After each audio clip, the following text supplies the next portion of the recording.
үй бүлө, мисалы үчүн Малайзияда эң жакшы жери үй бүлө академиясы бар экен.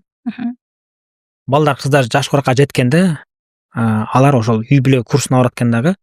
Кыздар кандай күйөө болуш керек, кандай эне болуш керек, кандай келин болуш керек деген курстан улуу тажрыйбалуу эжекелер, мугалимдер кыздарга кыз кишинин ролу, орду, мааниси, канчалык деңгээлде аял киши чоң роль ойнойт дегенди, сезимдер кандай болот, балага балалуу болгондон кийин ушул айтор үй бүлөгө даярдап, кыздын кандай кыз болуш керегин, кандай келин болуш керек деп туруп, кандай эне болуш керек деп туруп тарбиялап чыгарат экен да, сертификат берет экен. Бул даяр экзамен алат экен кадимгидечи.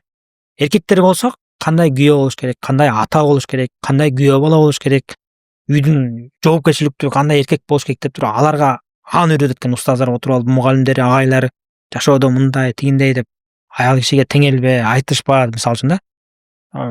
Канча бир ай өтөбү, жыл өтөбү айтор ошол үй бүлө академиясында жашы жеткен балдар, бул жакшы күйөө, жакшы эркек, бул жакшы ата, жакшы аял, жакшы эне, жакшы келин болуп чыгып, анан кудайлар бирине өтүп атканда, тиги келиндин сертификаты барбы?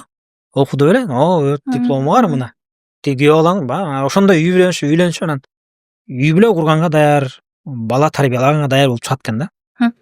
Бизде көчөдөн көрдүң, сүйдүң, күйдүң, 5 жыл туруш деттиң, анан үйлөндүң, үйлөнө келсең эле такыр башка да. Анткени кыз жигит болуп жүргөндө өзүнүн жакшы жактарын көргөзө бересиң да. Чыныгы жашоодо, чыныгы баягы бытовой жашоодо билинет кимдин ким экени.